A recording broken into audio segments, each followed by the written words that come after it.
والصلاة والسلام على رسول الله وعلى آله وأصحابه أجمعين أما بعد أعوذ بالله من الشيطان الرجيم بسم الله الرحمن الرحيم وأن ليس للإنسان إلا ما سعى صدق الله العظيم السلام عليكم ورحمة الله وبركاته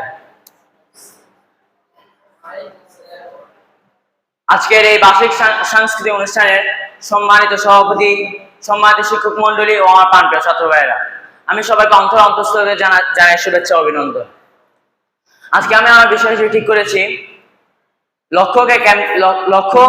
লক্ষ্যতে সফল হওয়ার জন্য আমাদের কি কি প্রয়োজন। আমাদের সমাজে অনেকেই আছে যে আমরা নিজেরাই বলি যে আমি এটা কারণে এটা করতে পারছি না, এটা কারণে এটা করতে পারছি না, কিন্তু বাস্তব কথা এটা নয়। বাস্তব হচ্ছে আপনার ইচ্ছা এখন, আমাদের ইচ্ছা এখন ততটুকু পৌঁছায়নি যতটুকু তা করতে প্রয়োজন। আমাদের লক্ষ্যে পৌঁছানোর জন্য চারটি জিনিস প্রয়োজন: এক, ইচ্ছা; দ্বিতীয়, চেষ্টা; তৃতীয়, কষ্ট; চতুর্থ, দোয়া। অনেকে আছে তাদের থেকে মেধা আছে, কিন্তু তাদের যে জিনিসটা তাদের জন্য আবিষ্কার করা যেরকম, তাদের থেকে সেটা ইচ্ছা নাই। যেরকম বিজ্ঞানী আইনস্টাইনের আইকিউ ছিল 300-160। আধুনিক যুগে এমন একটি ছেলে আছে যার আইকিউ হচ্ছে 300-200। তার মানে আপনারা বুঝতে পারছেন যে তার আইকিউ আইনস্টাইনের চেয়ে বেশি, কিন্তু তার ইচ্ছা নেই যে সে একটা যে কোনো জিনিস আবিষ্কার করবে।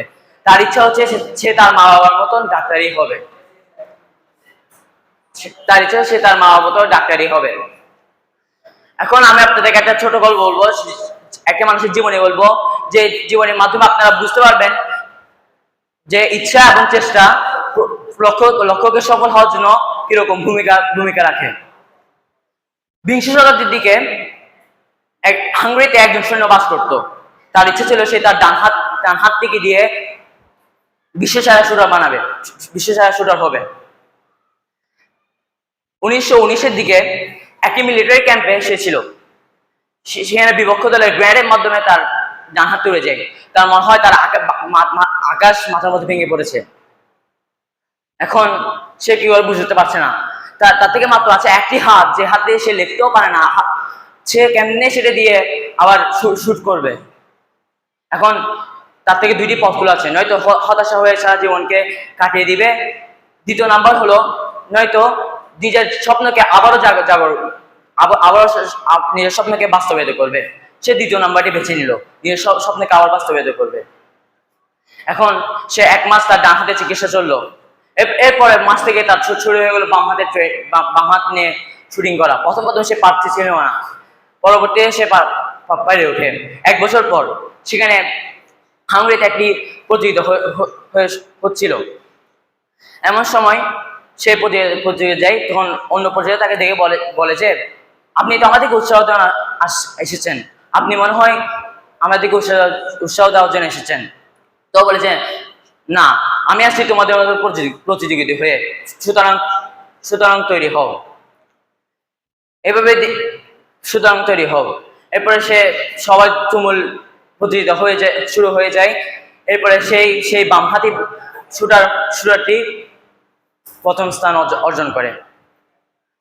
এরপরে সে প্রস্তুতি নিতে থাকে অলিম্পিকের জন্য।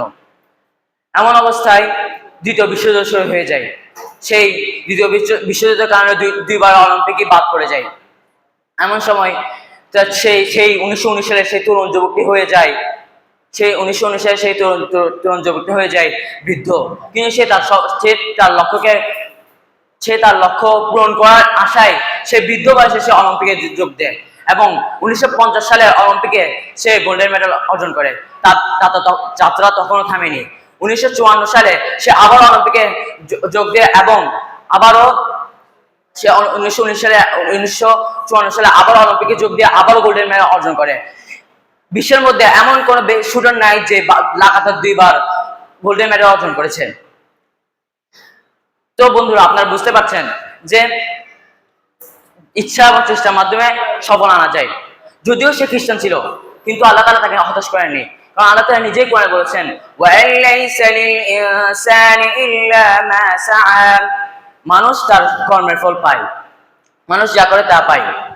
তো আল্লাহ তাকে তারা নিরাশ করেনি, কিন্তু আমাদের কাজ হলো চেষ্টা, কষ্ট, ইচ্ছা, দোয়া সবগুলো করে যাওয়া। আমাদের সমাজে আমরা অনেকে মনে করি যে মেধা থাকলে সবকিছু হয়ে যায়। আসলে তা না ভাই, মেধা থাকলে সবকিছু হয় না। আপনাকে মেহনত এবং চেষ্টার মাধ্যমে আপনি সেটা অর্জন করবেন। আমি এই বলে আমার বক্তব্য শেষ করছি যে আমরা আমাদের যেটা লক্ষ্য সেটার প্রতি বেশি মনোযোগী হবো, এবং যে 4টি বিষয় আমি বলেছি সেই 4টি বিষয়ে আমরা আলোচনা করেছি, সেই 4টি বিষয়কে আমরা গুরুত্ব সম্পর্কে রেখে কাজ করে যাব। আসসালামু আলাইকুম ওয়া রাহমাতুল্লাহি ওয়া বারাকাতুহু।